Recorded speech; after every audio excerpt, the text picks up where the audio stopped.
आप लोगों को पुनः भारतीय दंड संहिता के जितने महत्वपूर्ण बंद हैं चर्चा किया है। आज आपको हम भारतीय दंड संहिता का सेक्शन 120A है आपराधिक षड्यंत्र का। आपराधिक षड्यंत्र, क्रिमिनल कॉन्स्पिरेसी कहते हैं आपराधिक षड्यंत्र। आपराधिक षड्यंत्र, आपराधिक षड्यंत्र।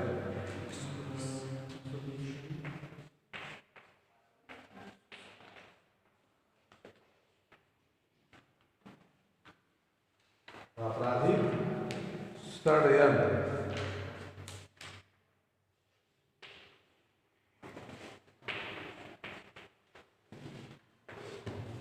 आपराधिक षड्यंत्र क्या है? इसके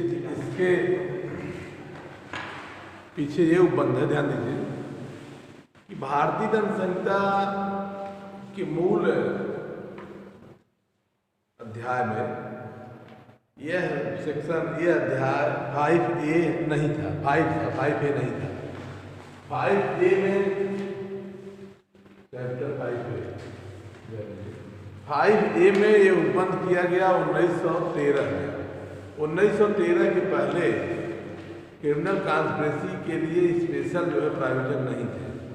1913 में भारतीय दंड संहिता में संशोधन करके एक क्रिमिनल कॉन्स्पिरेसी आपराधिक षड्यंत्र के लिए अलग से उपबंध करके चैप्टर 5A में जोड़ दिया गया, जिसका उपबंध यह है कि आपराधिक षड्यंत्र किसे कहते हैं। आपराधिक षड्यंत्र से तात्पर्य है कि जब दो या दो से अधिक व्यक्ति कोई ऐसा कार्य जो अवैध नहीं है परंतु अवैध साधनों द्वारा करने अथवा कराने के लिए योजनाबद्ध तरीके से कोई कार्य करते हैं तो आपराधिक षड्यंत्र कहा जाता है। आपराधिक षड्यंत्र की जो बंद है यह भारतीय दंड संहिता की धारा 107 में, जो 107 बताया गया है अबेटमेंट, दुष्प्रेरण से रिलेटेड है। पहले आपराधिक षड्यंत्र के लिए यह उपबंध नहीं थे। दुष्प्रेरण के अपराध को ही आपराधिक षड्यंत्र का अपराध मान लिया जाता था, लेकिन अब धीरे धीरे व्यवस्था बदलती गई। भारतीय दंड संहिता में 120A जोड़ करके आपराधिक षड्यंत्र की डिफिनेशन बता दिया गया, और इसके पहले हम 107 में आपराधिक षड्यंत्र बताया, दुष्प्रेरण बताया था। दुष्प्रेरण से तात्पर्य है, दुष्प्रेरण किसे कहते हैं कि जब कोई आपराधिक का ऐसे व्यक्ति और किया जाए जो उसे सहयोग द्वारा, सहायता द्वारा और षड्यंत्र द्वारा कोई ऐसा कार्य करे जो विधि के अनुसार वर्जित किया गया, दंडित किया गया है, तो वो क्या किया जाता था? दुष्प्रेरण का अपराध किया जाता था। एक दुष्प्रेरण था, एक दुष्प्रेरक, अबेटर। एक अबेटमेंट है, दूसरा अबेटर। 107 में अबेट मतलब 10 दुष्प्रेरण है और 108 में दुष्प्रेरक है। 107 में अबेटमेंट है, 108 में अबेटर है। अबेटर से तात्पर्य है कि कोई व्यक्ति अपना से कार्य न करके किसी तीसरे व्यक्ति से कोई आपराधिक कार्य करवा देता है तो उसके लिए जो दंड की लायबिलिटी है, दंड का जो उपबंध है, यह भारतीय दंड संहिता की धारा 107 से 120 तक के दिए गए जो विधि प्राविधान है, उन प्राविधानों के अंतर्गत उसको दंडित किया जाता है। तमाम ऐसे मामले आए हैं सुप्रीम कोर्ट से, माननीय उच्च न्यायालय से, या अभी जितने अधीनस्थ न्यायालय हैं, सब में कहीं कहीं आपराधिक षड्यंत्र का जो उपबंध है, यह क्रिमिनल कॉन्स्पिरेसी का जो उपबंध है, यह आपको हमेशा जो है यह 107 जो दुष्प्रेरण का अपराध है, दुष्प्रेरण के अपराध से ही रिलेटेड अपराध आपराधिक षड्यंत्र का अपराध होता है। आपराधिक षड्यंत्र में व्यक्तियों की संख्या 2 या 2 से अधिक कोई ऐसा कार्य जो अवैध नहीं है परंतु अवैध साधनों द्वारा करने अथवा करवाने के लिए जो योजना बनाया जाता है तो आपराधिक षड्यंत्र है। दुष्प्रेरण में भी वही बात है। दुष्प्रेरण से तात्पर्य है जो कोई व्यक्ति कोई आपराधिक कार्य इसी परिस्थितियों में करता है जो उस आपराधिक कार्य में स्वयं न करके जैसे सहयोग करता है, सहायता करता है और षड्यंत्र करता है। षड्यंत्र द्वारा, सहयोग द्वारा, सहायता द्वारा जब करता है तो वह आपराधिक षड्यंत्र का। आपराधिक षड्यंत्र दुष्प्रेरण लगभग एक ही समान आपको मिलेंगे। दोनों में जो अंतर है, इसमें आपराधिक षड्यंत्र में भी अभियुक्त की उपस्थिति घटनास्थल पर आवश्यक नहीं है। दुष्प्रेरण में भी अभियुक्त की उपस्थिति घटनास्थल पर आवश्यक नहीं है। अंतर सिर्फ इतना है कि आपराधिक षड्यंत्र दुष्प्रेरण के अपराध में यहाँ 120B में जब कोई अपराध होगा तो उस अपराध की जो सुकर बनाने के, जो अपराध को सफल बनाने के उद्देश्य जो किया गया उसकी दंड की मात्रा, अगर अपराध हो गया किसी षड्यंत्र के द्वारा कोई अपराध हो गया तो सेम दंड किया जाएगा। दुष्प्रेरण के अपराध में यदि अपराध होता है तो उसका आधा दंड दिया जाएगा जितना दंड है। तो इस तरह से हम 108 से शुरू करते हैं। बहुत छोटी छोटी परिभाषाएँ हैं इसमें। 113 पिछली बार हमने बताया था कि 109 में है दुष्प्रेरण के लिए दंड है दुष्प्रेरित व्यक्ति से कार्य से भिन्न कोई अपराध के लिए। 107, 108, 109 में है कि दुष्प्रेरण के लिए दंड कब होगा कि जब दुष्प्रेरित व्यक्ति का जो आशय था उससे भिन्न अपराध किया था। जो दुष्प्रेरित व्यक्ति का आशय था, जैसे दुष्प्रेरित व्यक्ति ने कहा कि फला व्यक्ति को जाकर उसके घर से लूटपाट करना है और उसके दुष्प्रेरण के परिणाम स्वरूप, उसके दुष्प्रेरक के परिणाम स्वरूप इंस्टिगेट करता है, उसकाता है, उसके उसकाहट के परिणाम स्वरूप व्यक्ति जाता है उस घर में चोरी करता है। चोरी करने के पश्चात घर को आग लगा देता है। तो दुष्प्रेरक का क्या दायित्व होगा, लाइबिलिटी उसकी क्या होगी, क्रिमिनल लाइबिलिटी उसकी क्या होगी। यहाँ पर क्रिमिनल लाइबिलिटी बताया गया है कि अगर दुष्प्रेरक के आशय से भिन्न कोई अन्य अपराध करता है तब भी उसकी लाइबिलिटी सेम होगी। जैसे अब उसका कार्य है कि कोई भी क्राइम करने से पहले मेंसिरिया मस्ट है। यहाँ पर उस अपराध के लिए, उसी से समरूप अपराध करने के लिए जिसने भेजा है, जो उसकी लाइबिलिटी बनाई गई है, उसी लाइबिलिटी के अनुसार उसको दंडित किया जाएगा। अर्थात दुष्प्रेरक व्यक्ति से भिन्न दुष्प्रेरक कोई अपराध करता है तब भी लाइबिलिटी उसकी समान होगी। जैसे चोरी करने गया, चोरी में अगर घर फूट दिया तब भी वो माना जाएगा, क्यों कि वह व्यक्ति मतलब जो चोरी करने गया किसी के दुष्प्रेरण के परिणाम स्वरूप गया है और उसी के समकक्ष, उसी के अनुरूप कार्य किया जा रहा है, इसलिए वह दोषी होगा। 110 में क्या है, 110 में बंद है दुष्प्रेरक का दंड है दुष्प्रेरित व्यक्ति दुष्प्रेरक के आशय से अन्य कार्य करता है। इसमें इसके लिए दंड की व्यवस्था है, ज्ञान से किया गया है। तब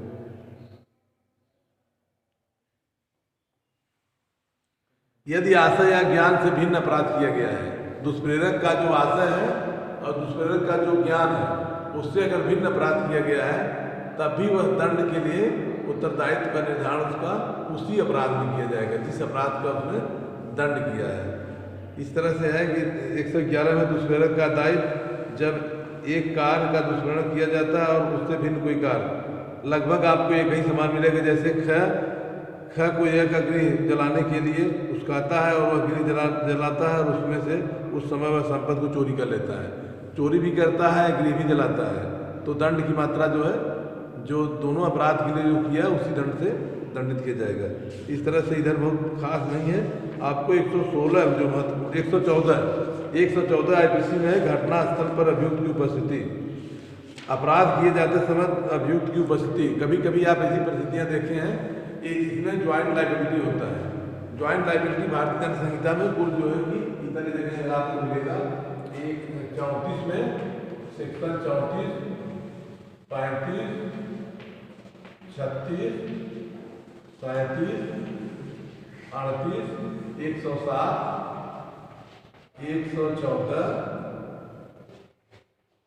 120B, 120A होगा और इसके बाद जो आपको मिलेगा 149 के बाद है 360। इतने जगह आपको भारतीय दंड संहिता में ज्वाइंट लाइबिलिटी मिलेगी। ज्वाइंट लायबिलिटी तात्पर्य है कि कोई व्यक्ति एक आदमी अपराध करता है लेकिन दोषी सभी माने जाएंगे। सेक्शन 34 में हमने बताया था कि सामान आश्रय का अवसर करते हुए जब 2 या 2 से अधिक व्यक्तियों द्वारा सबके सामान आश्रय को अवसर करने में किया जाएगा तो हर व्यक्ति उस कार्य में उसी प्रकार दायित्व का अधीन होगा, मानो वह कार्य स्वयं अकेला किया है। यहाँ पर ज्वाइंट लायबिलिटी आते हैं 35 में कुछ कार्य द्वारा, कुछ लोग द्वारा, 36 में अंततः कार्य द्वारा, अंततः लोग द्वारा कार्य परिणाम, 37 में है सहयोग और सहायता द्वारा, किसी कार्य में सहयोग करता है, सहायता करता है सबके लिए।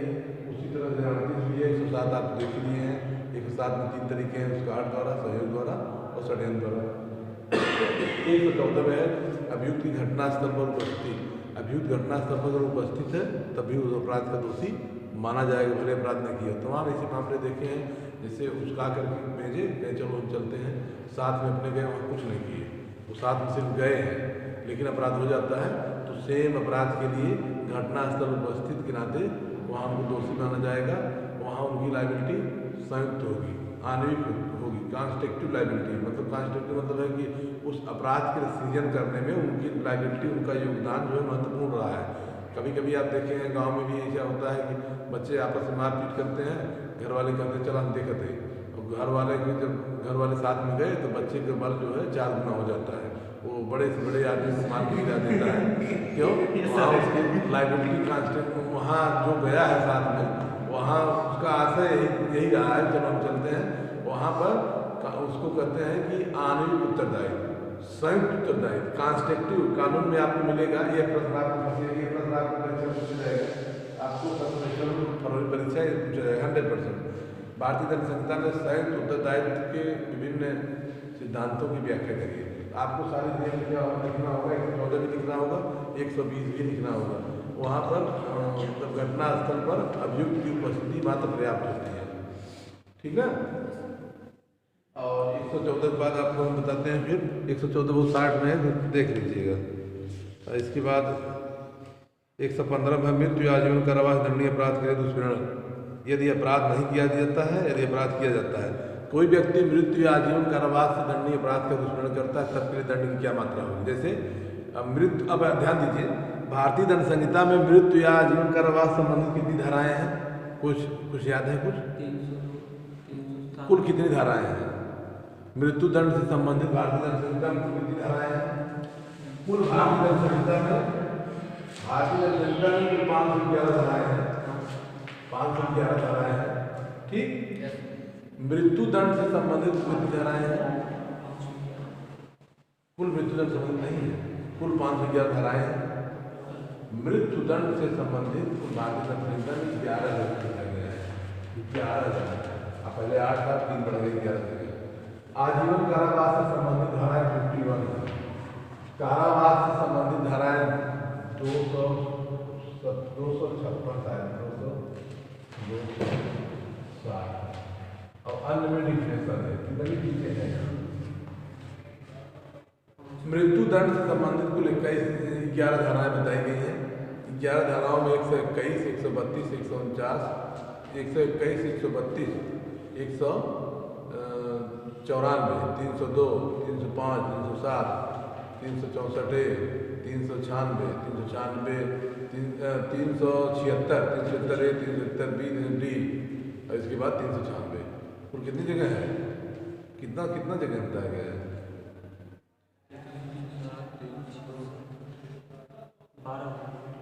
12 नहीं, 11 है। तो इस तरह से हाँ कहीं होगा 11-12। मृत्यु दंड संबंधित कुल 11 धाराएं हैं। आजीवन कारावास संबंधी कुल 51 धाराएं हैं। कभी कभी ऐसी परिस्थितियां बनती, ध्यान दीजिए कि मृत्यु दंड से संबंधित, या ऐसे आप कह सकते हैं कि ऐसे अपराध का दुष्प्रेरण कोई करता है जिस अपराध से अपराध अगर हो जाएगा तो उस अपराधी को फांसी तक सजा हो सकती है या आजीवन कारावास तक की सजा हो सकती है। तो उस परिस्थिति में जो कोई उत्प्रेरित किया है, दुष्प्रेरण जो किया है, उसकाया है, सहयोग किया है, सहायता किया है, उसके लिए कितना दंड की बात है।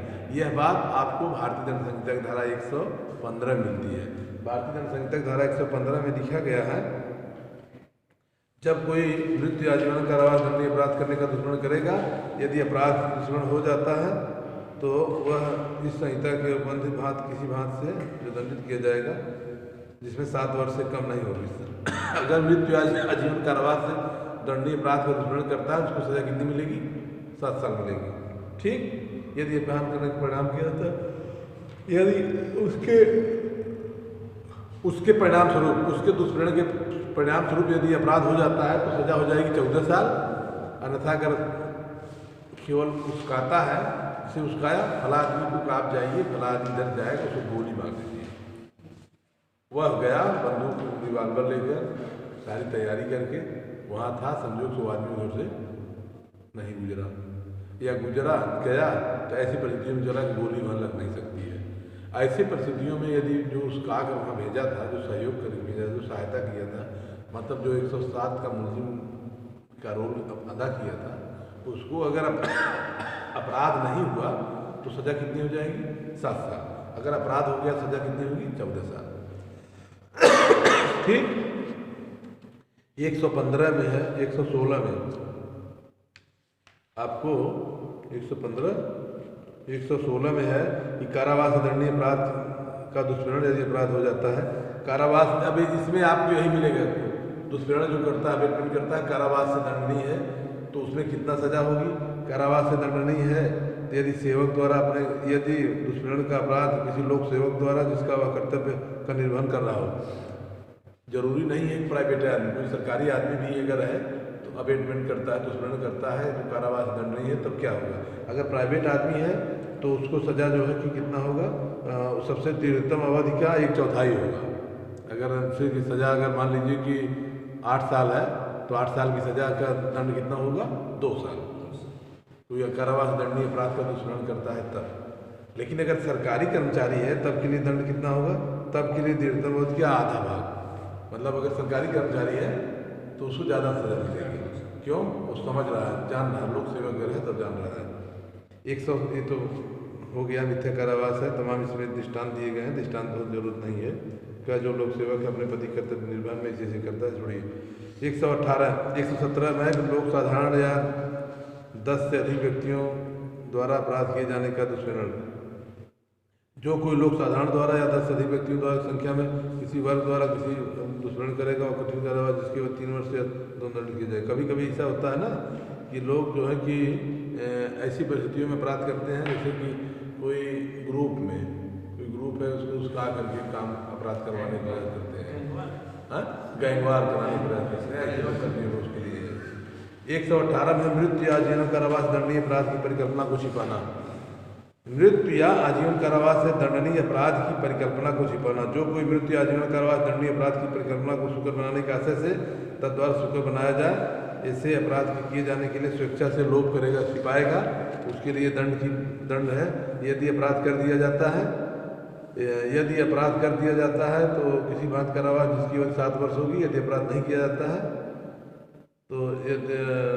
तो उसकी 3 वर्ष होगी। जैसे मृत्यु या दंडनीय अपराध की परिकल्पना को छिपाना, जैसे आप जान रहे हैं कि वहाँ जो अपराधी जा रहा है ऐसा अपराध करेगा जिसमें उसको मृत्यु या आजीवन कारावास से दंडित किया जा सकता है। आप जानबूझकर के उस बात को छिपा रहे हैं। ऐसी परिस्थितियों में दंड की व्यवस्था बताई गई है 118 में। 119 में किसी ऐसे अपराध के किए जाने की परिकल्पना का जो लोक सेवक द्वारा छिपाया जाना, जिसका निवारण करना उसका कर्तव्य है। पुलिस वालों के लिए लागू होती है 119। भारतीय दंड संहिता धारा 119 पुलिस के लिए लागू होती है कि पुलिस का ड्यूटी है कि कोई ऐसा मतलब अपराध होने वाला है जिसको आपको बताना है, वो नहीं बताता। जैसे विकास दुबे वाले कांड में देख रहे हैं, विकास दुबे वाले कांड में पुलिस वाले ही पुलिस बता दिए कि यहाँ से पुलिस जो है हाँ जो भी बताया पुलिस वाले बता दिए। तो वहाँ पर उनको जो है कि 119 के तहत उनको दोषी माना गया। 119 जो है कैसे लोगों के कर्तव्यों के निर्वहन में, अपने दायित्वों के निर्वहन में यदि चूक करते हैं तो उनके लिए दंड की व्यवस्था बताता है भारतीय दंड संहिता धारा 119। 120 में भी यही बात है, कारावास से दंडनीय अपराध की परिकल्पना को छिपाना। 18-20 लगभग एक ही समान है, जो 18 में बात है वही बात है 20 में। अब आपको जो मुख्य बातें थी, क्रिमिनल कॉन्स्पिरेसी, आपराधिक षड्यंत्र। आपराधिक षड्यंत्र को बताने का प्रयास फिर करते हैं। आपराधिक षड्यंत्र किसे कहते हैं? क्रिमिनल कॉन्स्पिरेसी, जबकि दो या दो से अधिक व्यक्तियों द्वारा कोई अवैध कार्य अथवा कोई ऐसा कार्य जो अवैध नहीं है, अवैध साधनों द्वारा करने अथवा करवाने की योजना बनाते हैं, जो कहते हैं आपराधिक षड्यंत्र। आपराधिक षड्यंत्र की आवश्यक तत्व क्या है? आपराधिक षड्यंत्र की आवश्यक तत्व मुख्य रूप से आपको जानना है। यहाँ पर आपराधिक षड्यंत्र के आवश्यक तत्व हैं कि जब कोई आपराधिक कार्य दो या दो से अधिक व्यक्तियों के बीच एक समझौते के तहत षड्यंत्र द्वारा किया गया हो। 120A के लिए क्या आवश्यक है? परिभाषा में पहला आवश्यक तत्व है कि कोई आपराधिक कार्य दो या दो से अधिक व्यक्तियों के बीच षड्यंत्र के द्वारा किया गया हो। दूसरा है कि वह षड्यंत्र जो है एक समझौते के तहत किया गया हो। समझौता मतलब है मीटिंग ऑफ माइंड, मस्तिष्क का मिलन, पूर्व योजना के तहत, प्री प्लान के तहत किया जाए। जैसे आदमी इधर से जाएगा, रास्ते में गड्ढा खन दिया जाएगा, उस पर लकड़ी और बांस और बल्ली और चादरा कागज लगा दिया जाएगा, उस पर राखी माटी फेंक दिया जाएगा, कोई जान नहीं पाएगा। जो ही उसकी गाड़ी हो जाएगी, फट से गिरेगा और मर जाएगा। तो प्री प्लान के तहत गड्ढा जितने खोदा वो भी, लकड़ी की व्यवस्था किया वो भी, और सारी व्यवस्था जितनी, मतलब सबका कॉन्स्ट्रक्टिव लायबिलिटी एक हो जाएगा, कानूनी उत्तरदायित्व एक होगा, सबको सेम दंड से दंडित किया जाएगा। तीसरा है कोई ऐसा कार्य जो यद्यप अवैध नहीं है लेकिन अवैध साधनों द्वारा किया जाता है। कुछ कार्य ऐसे हैं अवैध नहीं है लेकिन अवैध साधनों द्वारा हो जाते हैं। कुछ कार्य ऐसे हैं जो अवैध नहीं होते हैं लेकिन अवैध साधनों द्वारा करने अथवा करवाने की योजना बना दिए जाते हैं, उसके लिए षड्यंत्र है। इसका है, इसमें दृष्टांत के लिए आपको ये जानना है, केवल एक दंड दूसरी नहीं होगा, समझौता होना चाहिए। अवैध कार्य, अवैध कार्य से तात्पर्य है कि विधि द्वारा निषिद्ध कोई भी ऐसा कार्य जो किसी कानून के द्वारा उल्लंघित दंड के अधीन किया गया हो, वो अवैध कार्य होगा। अवैध कार्य, अवैध लोक की परिभाषा आपको कहाँ मिलेगी? ये आपको 32 सेक्शन 32 और 33 मिलेगी। भारतीय दंड संहिता सेक्शन 32 और 33 में देखेंगे तो क्या अवैध कार्य किसे कहते हैं, अवैध लोक किसे कहते हैं, ये चीज़ें आपको वहाँ मिलेगी। इस तरह से अवैध साधन द्वारा, अवैध साधन से तात्पर्य है कि कोई ऐसा जो ऐसा साधन, ऐसा मतलब उपकरण, जैसी व्यवस्था जो किसी कानून में न्यायोचित नहीं ठहराया गया, वो अवैध साधन हो गया। जैसे परीक्षा में पास कराना है, नकल से पास करा देंगे, आपको बोर्ड लिखवा देंगे, नकल से पास करा देंगे, आपको मतलब चीट दे देंगे, ये सब क्या है? ये अवैध साधन है। अवैध साधनों से आपको परीक्षा पास करा देना ये आपराधिक षड्यंत्र है। क्या ये हम आपको परीक्षा में पास करा देंगे, आप नहीं पढ़ेंगे तभी पास हो जाएंगे। ये सब अवैध साधनों द्वारा अवैध तरीके से कोई कार्य करने या कराने की योजना जब बनाया जाए तो आपराधिक षड्यंत्र हो जाएगा। इस तरह से आपको आपराधिक षड्यंत्र के लिए दंड की जो अवैध षड्यंत्र के लिए दंड है, जो कोई मृत्यु या जीवन कारावास या 2 वर्ष से अधिक अपराध कठिन कारावास से 2 वर्ष या उससे कठिन कारावास से दंडनीय अपराध का षड्यंत्र करेगा, शरीक होगा। यदि दंड में किया जाता है तो उसी प्रकार मानव दुष्कर्म का अपराध किया है। जो दंड दुष्कर्म के लिए है, यदि अपराध हो जाता है वही दंड अपराधिक षड्यंत्र के लिए होता है। अर्थात कोई अपराध अगर कर दिया गया, जिस अपराध के लिए अपराधी ने षड्यंत्र, जिस अपराध को अपराधी ने किया, उसी दंड से जो कॉन्स्पिरेटर है वो भी दंडित किया जाएगा। अब भारतीय दंड संहिता की धारा 120 बहुत महत्वपूर्ण हो गई है। जैसे 2 आदमी किसी आदमी की हत्या कर रहे थे, हत्या करेंगे प्री प्लान के तहत, एक तीसरा आदमी हत्या में शरीक नहीं है लेकिन वह योजना बनाता है, कैसे कैसे उसको हत्या करना है, टेलीफोन से कैसे बुलाना है, कैसे क्या करना है, कौन आदमी कहाँ जा रहा है, कौन आदमी कहाँ रहा है, सारी गतिविधियों को कैद कर रहा है, सारी गतिविधियों को बता रहा है। भले अपराध में उस सामने को मारे हो 2 लोग, लेकिन अगर तीसरा आदमी भी उस घटना को बारे में जानता था तो सेम दंड से उसको भी दंडित किया जाएगा। उसको कहते हैं आपराधिक षड्यंत्र। आपराधिक षड्यंत्र से तात्पर्य है कि जब ऐसे व्यक्तियों द्वारा जो कार्य अवैध रूप से, अवैध साधनों द्वारा योजना के तहत कोई किया जाएगा, उसमें जितने लोग शरीक हैं सबको सेम दंड से दंडित किया जाएगा। आपराधिक षड्यंत्र ऐसा नहीं है कि 2 आदमी मतलब जिसने अपराध किया उसको अलग दंड होगा, जो षड्यंत्र किया उसको अलग, षड्यंत्रकारी को भी सेम दंड से दंडित किया जाएगा। ठीक ना? इस तरह से अब आपको यहाँ पर इसको पढ़ना बहुत केस है, 50 केसेज है, केस हम नहीं बता पा रहे हैं। ठीक है? अब आपको जो महत्वपूर्ण है राजद्रोह के, राज्य के विरुद्ध अपराधों के विषय में धारा 121 भारतीय दंड संहिता की धारा 121 से 130 तक हम हल्का से बताने का प्रयास करते हैं कि परीक्षा में ज़्यादा नहीं पूछा जाता। इसमें धारा 124 पूछा जाता है। 124 में है सटेशन राजद्रोह, वो पूछा जाएगा, आपको यहाँ बता देते हैं। अब शुरुआत यहीं से फांसी की सजा यहीं शुरू होती है 121 से। भारतीय दंड संहिता धारा 121 कहता है कि भारत सरकार के विरुद्ध युद्ध करेगा, युद्ध करने का प्रयत्न करेगा, युद्ध करने का षड्यंत्र करेगा, उसको जो है दंडित किया जाएगा।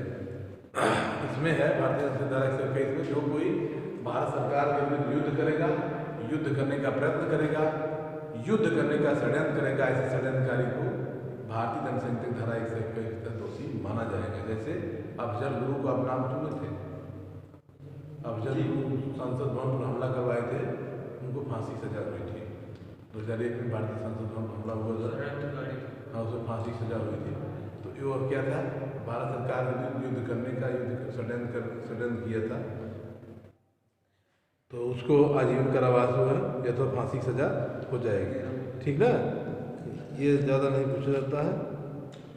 121 ए में है, 121 में है अपराध को षड्यंत्र करना, आजीवन कारावास किसी बात कारावास से। ठीक ना, 122 में भारत सरकार को युद्ध करने के आशय से आयुध इकट्ठा करना, बंद कर दिया। 121 में है भारत सरकार के विरुद्ध युद्ध करने के आशय से आयुध इकट्ठा करना, बंद करिए।